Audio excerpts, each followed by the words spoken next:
What's up, tribe? How you guys doing? Go ahead and hit that subscribe button, and I hope you like this video. This is I was gonna say season to love. Lord, ready to love season 7, episode 1. So y'all know, listen, y'all know how this goes. The first episode is the meet and greet.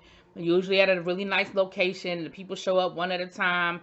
Now, the one thing, they stopped doing the meet the cast special, which I know for some people it was boring, but for reviewers it was very helpful because then I could get all of the players and then I would know everything I needed to know. I could get a little background, and that helps me remember who these people are. But when you're just randomly throwing these people in here, and then you're not even giving people proper introductions, I still don't think I met everybody.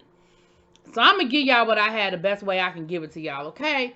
Now, I think part of the reason why they stopped doing that is because for the last 2 or 3 seasons, I know 2 seasons, they've been...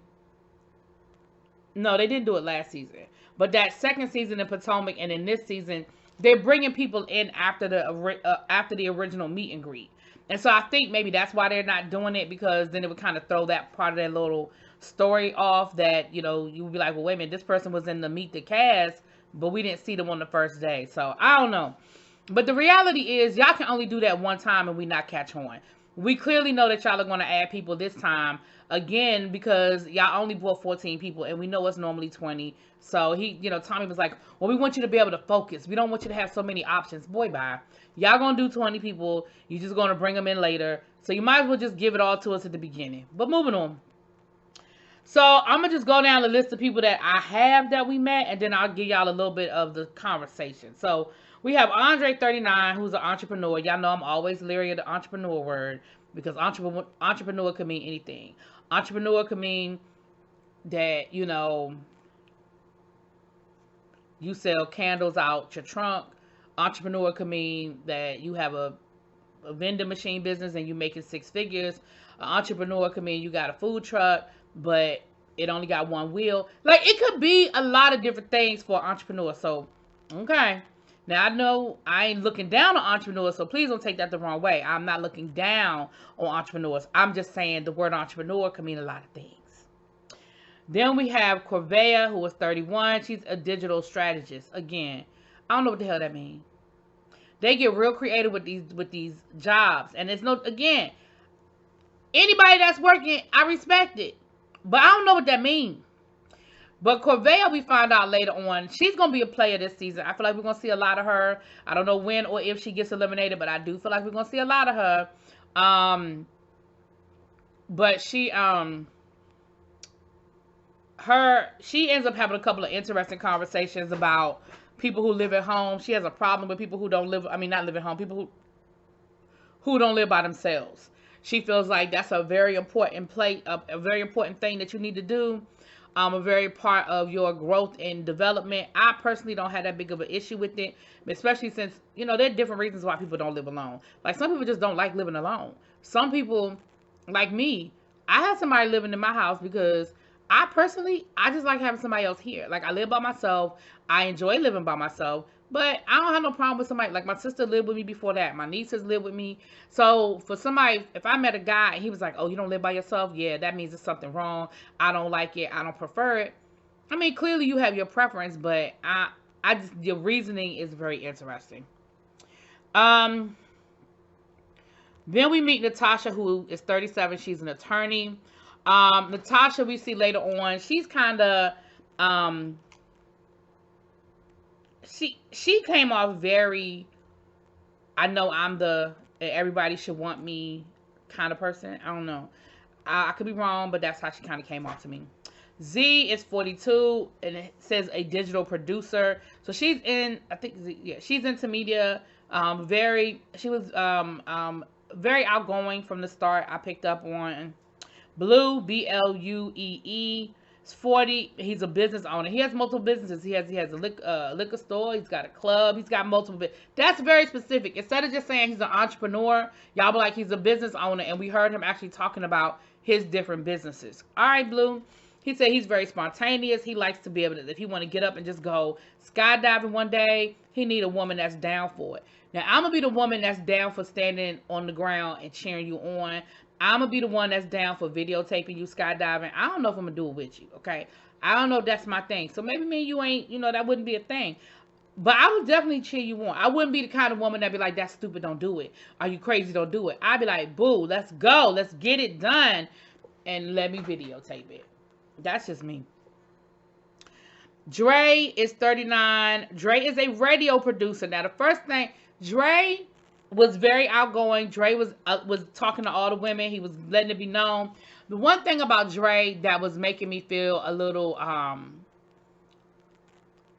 don't want to say uncomfortable because it wasn't uncomfortable, but it was something. Dre reminded me of like the bratty little brother. Like Dre reminded me of like my best friend's little brother who would entertain us until it was time for us to get ready to go to the club. He would dance, he would sing, he might tell a couple of jokes, and we were like, oh, your little brother, he's so funny. Oh, your little brother, oh.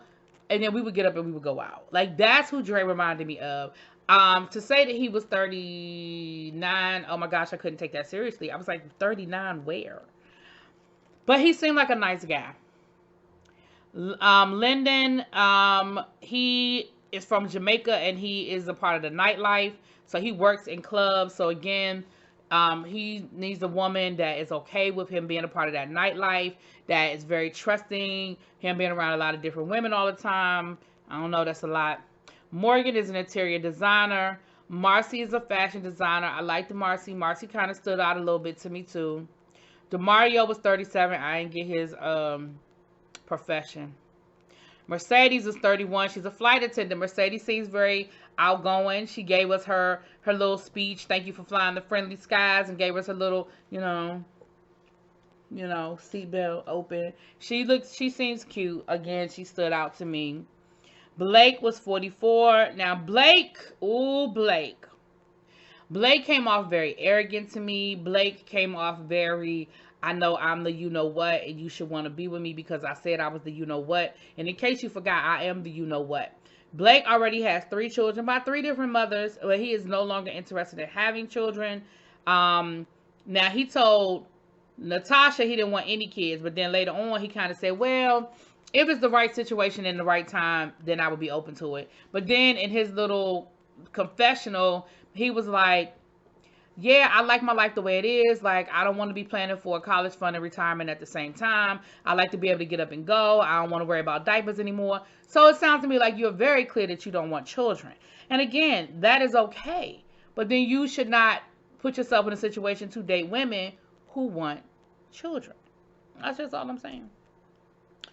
Sue-Ann, 39, she's an attorney. Now, Sue-Ann is the attorney that is also representing Shanquella Robinson's family. Now, obviously, this show was filmed before that unfortunate tragedy that happened, but it's just interesting to make that connection.